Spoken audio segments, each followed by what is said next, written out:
সবাইকে ধন্যবাদ। আজকের এই সান্ধ্য আলোচনায় আমাদের সাথে আপনার সামরিক মধ্যপ্রাচ্যের যে সামরিক বর্তমান যে ভয়াবহ একটা পরিস্থিতি চলছে, সেই পরিস্থিতির উপরে সামরিক বিশ্লেষণ করবেন। আমাদের সাথে আছেন Mohammad Mafizul Islam, ex army officer, Bangladesh army. স্যারকে এর মধ্যে কিছু বলার জন্য আমি আমাদের দর্শকদেরকে কিছু উদ্বোধনী কথা বলার জন্য আমি করছি।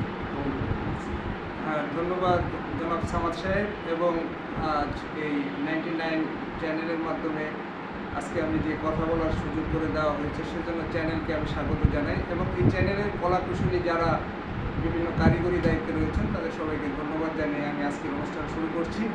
তো সামাদ সাহেব, আজকে আপনি যে ব্যাপারে আপনি আমাকে জানতে চাইলেন এবং সেই প্রশ্নের উত্তরে আমি দর্শকদের এবং আপনাকে জানানোর চেষ্টা করছি যে মধ্যপ্রাচ্য বর্তমানে যে নতুন একটা যুদ্ধর ভয়াবহতার ভিতর দিয়ে এগিয়ে যাচ্ছে, যে যুদ্ধটা যদিও সেখানে ফিলিস্তিন ইসরায়েলের মধ্যে সীমাবদ্ধ ছিল, কিন্তু সেই যুদ্ধের মাঝখানে হঠাৎ করে ইরান এসে জড়িয়ে পড়েছে, এবং যার কারণেই এখন একটা তৃতীয় বিশ্বযুদ্ধের দিকে পৃথিবী আস্তে আস্তে ধাবিত হচ্ছে।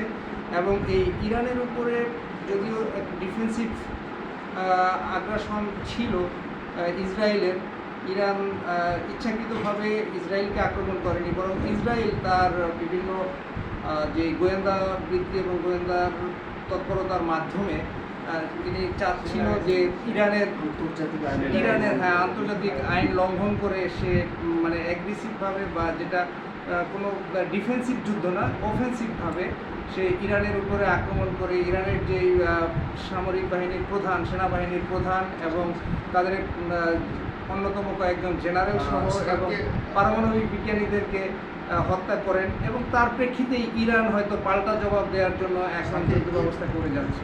এই মুহূর্তে আমি একটু থামাবো যে ঠিক এই মুহূর্তে আপনার তাইওয়ান প্রণালী পার হয়ে আপনার ইউএস বিমান বাহিনী রণতরী, এটা বলছি এয়ারক্রাফট ক্যারিয়ার, আপনার ইউএস মিড জেরাল্ড ফোর্ড আপনার প্রশান্ত মহাসাগরের আপনার উত্তাল ঢেউ পার হয়ে আপনার সেই ইরানের দিকে ছুটে চলেছে। তো আপনি কি মনে করেন যে আপনার ইউএস মানে আর্মি অথবা ডোনাল্ড ট্রাম্প যুক্তরাষ্ট্রকে এই আপনার হচ্ছে মধ্যপ্রাচ্যের এই যে সংঘাত, এই যে মানে ভয়াবহ মনে হচ্ছে রক্তক্ষয়ী একটা মানে যুদ্ধ, এই যুদ্ধের সাথে মানে ইউএস আর্মি সংযুক্ত অথবা জড়িত হবে কিনা, আপনার কি মনে হয়? ইউএস আর্মি বরাবরই সে পুরো পৃথিবীর মোড়ল হিসাবে নিজেকে প্রমাণ করতে চায়। তারা পৃথিবীর বিভিন্ন দেশকে, আফ্রিকাকে শাসন করে এখন সেই মানে বিশেষ করে এশিয়ার ভিতরে আগ্রাসন চালিয়ে যাচ্ছে। এশিয়ার যে মুসলিম দেশগুলোর প্রতি তার একটা ক্ষোভ রয়েই গেছে। তো যার কারণে সে আমরা ইতিপূর্বে দেখেছি যে ইরাককে আক্রমণ করে সাদ্দাম হোসেনকে ধ্বংস করেছে, এবং পরবর্তী টার্গেট তার ইরান, এবং ইরানের পরে সে মধ্যপ্রাচ্যের আরও মুসলিম দেশগুলোকেও তার পরায়ত্তে নিতে চায়। ঠিক এই মুহূর্তে আমি আপনাকে আরেকটু থামাবো। আপনি বলছেন যে পরবর্তী টার্গেট ইরান, তাহলে ইরান যদি আপনি বলেন যে পরবর্তী টার্গেট হয়ে থাকে, তাহলে ইরানের পরে কি?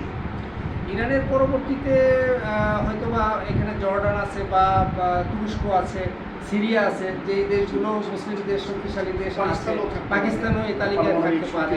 পারমাণবিক শক্তিত যেই দেশগুলোই পারমাণবিক শক্তিতে যারা নিজস্ব স্বয়ংসম্পূর্ণ হয়ে ওঠে, তাদের পারমাণবিক শক্তিকে ধ্বংস করার জন্যই মানে এই ইউনাইটেড স্টেটস সে ক্ষমতা প্রদর্শন করে তাদেরকে ধ্বংস করতে চায়। আমি আমার দর্শকদেরকে ঠিক এই মুহূর্তে আমি মনে করাই দিতে চাই, আপনার হচ্ছে আমাদের ভিডিও ক্লিপে আপনারা দেখতে পাচ্ছেন যে আপনার নেতানিয়াহু তার মোটামুটি 1980 সালের দিকে উনি একটা সাক্ষাৎকারে উনি বলছিলেন যে পারমাণবিক শক্তিধর আপনার পাকিস্তান তার অস্তিত্বের জন্য হুমকি। তাহলে আজ যদি আপনার ইরান হয়, কালকে আপনার পাকিস্তান, তারপরে তুরস্ক, তাহলে এখন আমাদের প্রশ্ন স্যারের কাছে, মুসলিম বিশ্বের কি এই মুহূর্তে মাথা উঁচু করে থাকার কোনো অধিকার নেই?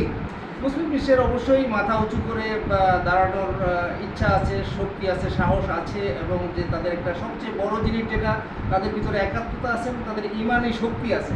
তো সেই ক্ষেত্রে আমেরিকা তাদের এই ইহুদি শক্তি নিয়ে যতই আগ্রাসন চালিয়ে যাক না কেন, এই আমেরিকাকে আমরা দেখছি পূর্বের ইতিহাস থেকে আমেরিকা মধ্যপ্রাচ্যে বা বিভিন্ন জায়গায় এই মুহূর্তে আমাদের ভিডিও একটু বন্ধ হয়ে পড়েছে, আমরা